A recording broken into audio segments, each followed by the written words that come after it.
Hi, it's Joe the vet here. I hope you're getting on okay with this self-isolation.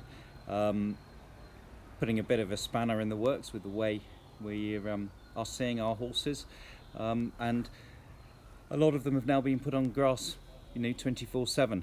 And unfortunately, that means that we've seen a rise in laminitis, as they've all been scoffing the green grass that's been coming through. So I thought I'd just do a little talk today just about laminitis and body condition scoring, so how you can just keep an eye on their weight, and if you've got any concerns, just give me a call and we can go on from there. Okay. Laminitis is an emergency, so please, if you think your horse is footy, don't sit on it, and do call straight away. Now, this is the first time I've ever done this, so you've got to excuse there might be some problems with the technology, but we'll try and iron it out. I hope to do a few more, and hopefully as time goes on I'll get a bit better at it, so bear with. And where this has all come about has been there's been amazing work that has come about from the Animal Health Trust, headed up by Dee Pollard, in conjunction with the World Horse Welfare, the Royal Vet College, and Rossdale's. So here we are, Joe the vet.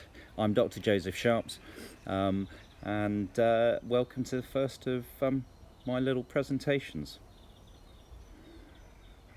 So what we're looking at is, as I say, this work is all, and the pictures are all thanks to Dee, who's given me permission to use these, and with a project called Care About Laminitis, and that's in conjunction with World Horse Welfare, the Animal Health Trust, the Royal Vet College, and Rossdale's. Laminitis, oh, the dreaded word. So really, I think a lot of us are probably aware of the risk factors involved, and the work that Dee's done is the predominant main one is recent weight gain, and often that might be weight gain that's gone unnoticed as well, and due to a change in routine, suddenly horses are turned out 24/7. You might have stopped competing. That might be due to an injury or another illness. Other factors, exactly that, can be other illnesses or injuries, and then other systemic diseases, which I think we're a lot of people have heard of already, such as Cushing's or PPID, and insulin dysregulation, and then also, combining those, we've then got the syndrome of equine metabolic syndrome, and then a big one is the grazing management. So we're taking all of those risk factors into account.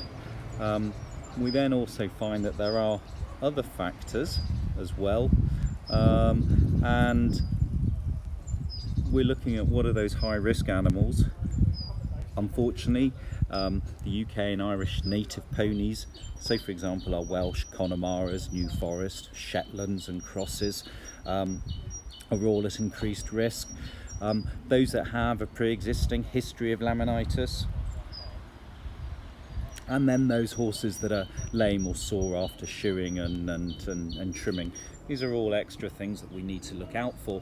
And I think one of the biggest ones, and one of the hardest, especially as the ground hardens up in the summer, is that horse that you think is a little bit footy, it's a little bit footsore. Now, is that due to bruising from the hard ground, or is that early stage laminitis setting in? So whenever there is any doubt, please call straight away and don't sit on it. So looking at all of this research, we want to monitor their weights. We don't all have expensive weigh bridges at our yards. So, generally what we've used to do is take the ubiquitous weigh tape, and I think a lot of people are aware that it's not a particularly good predictor of weight, but what it does do, I think, is give us a guide, really, of is a horse losing or gaining it. what we've tried to do is take a little bit more science into all of that and make it a little bit more reliable in a way of scoring them. So what we want to do is find a level, firm surface for the horse and pony to stand on. Concrete's preferable, but level dirt, short grass is fine. And then you want to get them so they are standing square, so they're bearing weight on all 4 feet. And then really, whenever we're conditioning scoring a horse, we want to keep to some same basic rules, and that'll be so the same person is doing it in the same place at the same time and using the same method, because at least then consistencies in measurements and scoring sort of really ensure better accuracy of weight monitoring. We're not necessarily getting an accurate measurement of what their weight is, but we're monitoring it. Are they losing it? Are they gaining it? Okay. And we use a body condition score system. I use the Huntingdon and Carroll system, which is a scoring system out of 5, so from 0 to 5, and then we can have half markers within that as well. And what we try to do now is split the horse into 3, and then we body score each individual section, and then take an average of those to get the whole part. Okay, so section 1, that's the neck and shoulder, and the cut-off point between sections 1 and 2 is the withers, as shown in the diagram, and then we have the back and the belly, so the cut-off point between 2 and 3 is the last rib, as shown, and then the third area is pelvis to tail. Okay.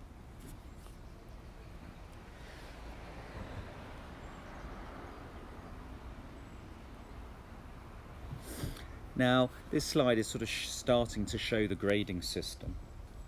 What we want to do, if I just go back again, if we look at the neck and the shoulder, so we feel along the top of the horse's pony and neck, can you feel a wobble of fat on top of it, or is it firm muscle?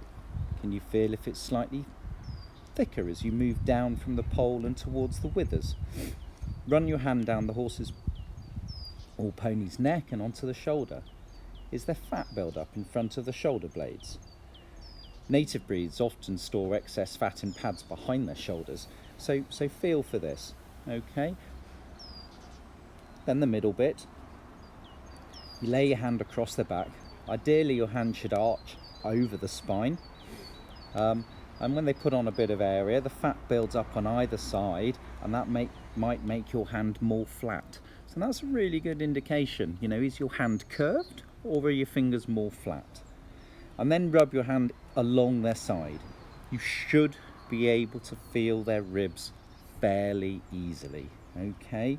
Horses don't store much fat on their underbellies, so don't use this area to assess their weight.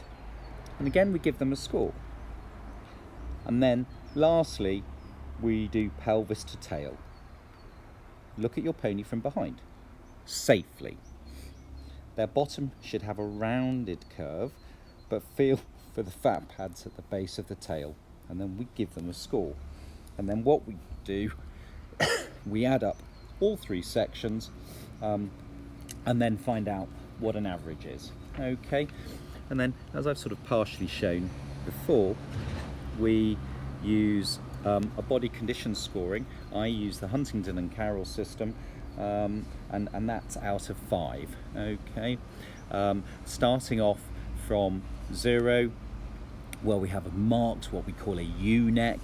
It's very narrow, slack at the base. Skin is tight over the ribs, which are clearly visible, and the spinous processes are sharp and easily seen. The pelvis is angular, the skin is tight, and the rump is actually sunken, and there's a deep cavity under the tail and either side of the croup. Now, unfortunately, I've done a lot of welfare work in my career, and unfortunately this is a condition that I have come across not too infrequently in some of my welfare cases. Moving on, now the ideal body condition score is really 2.5 to 3. Okay, so at 3 we have a firm neck, no crest apart from stallions, and the shoulder blades should be defined. The ribs should just be covered and easily felt. There should be no guttering along the back, but the spinous processes should be felt.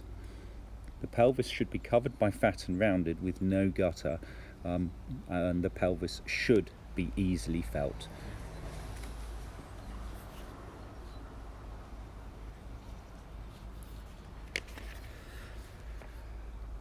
And then in a similar way, we like to look at the neck, and again we grade that from 0 to 5, from no palpable crest at one end to, I think unfortunately people have come across, to 5 where the crest is so large it permanently drops to one side. Again, the ideal weight is 2.5 to 3. Okay, so and as you can see from the pictures, that is the healthy part that we want. So that's the body condition scoring. How are we estimating weight these days? Now, what we try to take are girth and body length measurements. So to take the body length, we measure from the point of the shoulder to the point of the buttock. To find the point of the shoulder, place the palm of your hand at the top of the shoulder and run your hand down the shoulder blade until you reach a bony point. That's the point of the shoulder.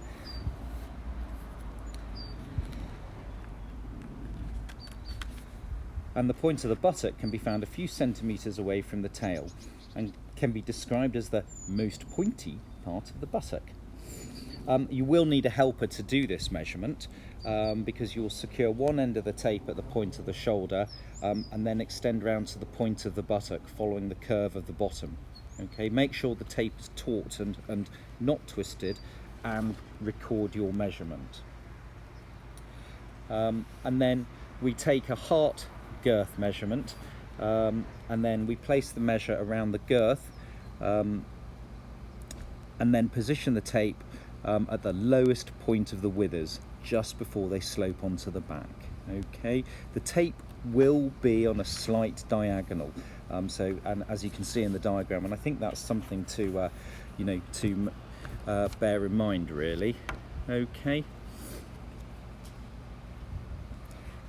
and then what we do is we take the pony's neck measurements. So we split the neck into 3 and we take neck length. So this is from the pole, and then we take that to the highest point of the withers, and then we take circular measurements in 3 sections as shown on the diagram, and then we record those.